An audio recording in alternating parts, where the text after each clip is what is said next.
Hola, ¿qué tal? Y bienvenidos un día más al canal. Mi nombre es Lourdes, soy enfermera y hoy vamos a hablar de un tema importantísimo como es la diabetes.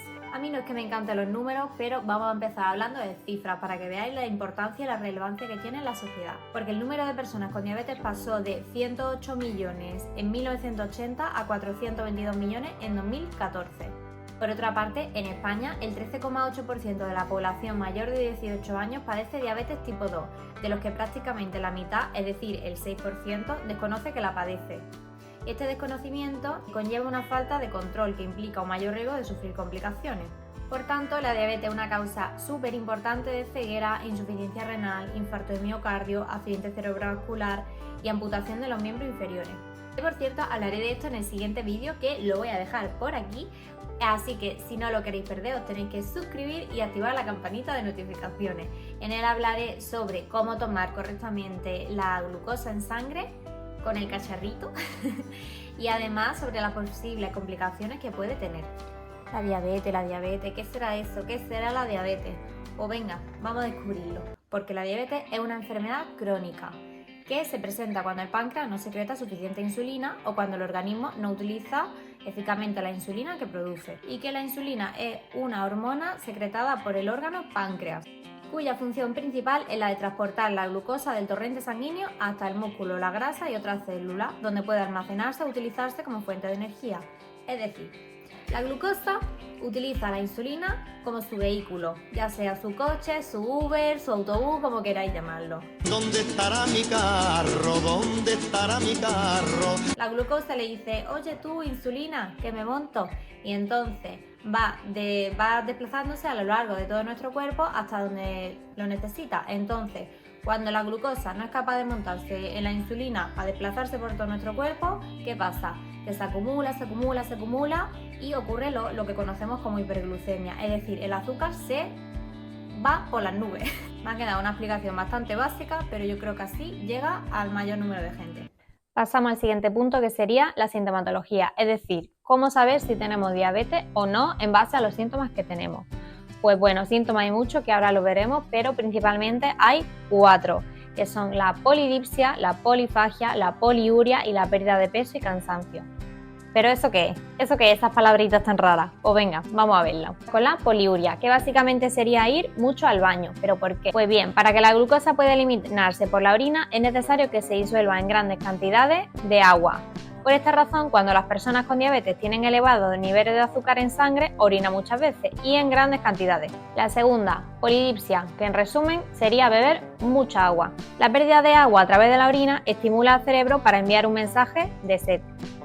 Las personas con diabetes tienen mucha sed, incluso por las noches. Seguimos con la polifagia, que sería tener un hambre loco todo el rato. Y esto se explica porque al no poder ser metabolizada la glucosa, las células reclaman su energía y el cuerpo trata de compensarlo aumentando la cantidad de alimento ingerido.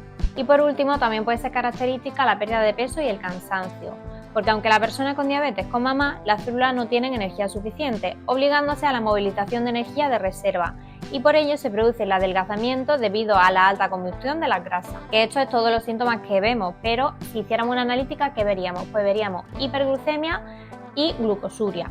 Además, también podrían darnos síntomas que no son tan específicos de la diabetes, como podrían ser los vómitos, el dolor de estómago, el cosquilleo o el adormecimiento de la mano y los pies, la visión borrosa, infecciones frecuentes o dificultad para curar las heridas. Pues bien, seguimos, vamos a hablar de los diferentes tipos de diabetes, que hay más, pero yo voy a hablar de los 3 principales, que son la diabetes tipo 1, la diabetes tipo 2 y la diabetes gestacional. La diabetes tipo 1, también conocido como insulino dependiente o diabetes de la juventud, en ella se trata de una situación de hiperglucemia secundaria a un déficit absoluto de insulina. Constituye entre el 5 y el 10% de los casos de diabetes.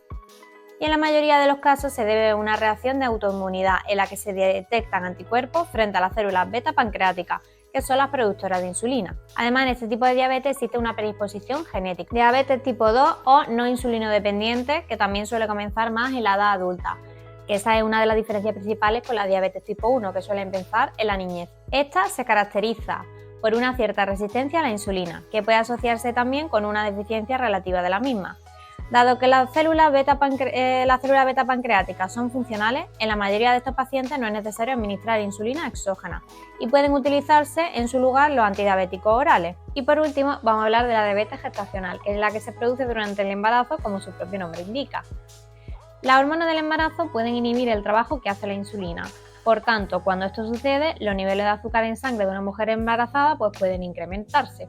Además, quienes la presentan tienen más riesgo de sufrir complicaciones durante el embarazo y durante el parto, y su hijo también corre más riesgo de sufrir diabetes durante el futuro. Por lo general, la diabetes gestacional no suele dar ninguna sintomatología, quitando algunas que son muy generales, como puede ser tener demasiada sed, temblores, tener muchas ganas de orinar. Por lo tanto, la diabetes gestacional se suele realizar cuando se realizan las pruebas prenatales. Y hasta aquí el vídeo de hoy. Por supuesto, animaros a que si tenéis alguno de estos síntomas, acudáis a vuestro profesional sanitario. Seguiremos hablando de la diabetes en el próximo vídeo, así que nada, suscribíos y no olvidéis activar la campanita de notificaciones. Nos vemos muy pronto. Un besito.